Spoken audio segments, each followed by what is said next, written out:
Hola.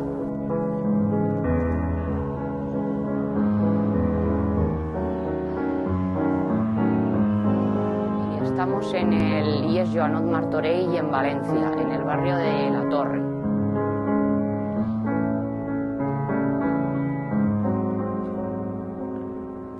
Because the world is round, it turns me on. Because the world is round. Esta semana hemos hecho estas semanas hemos hecho un taller, una residencia de baile y de su descubrimiento, en el que hemos colaborado y hemos hecho una serie de actividades que nos han ayudado a aprender más sobre los movimientos del cuerpo.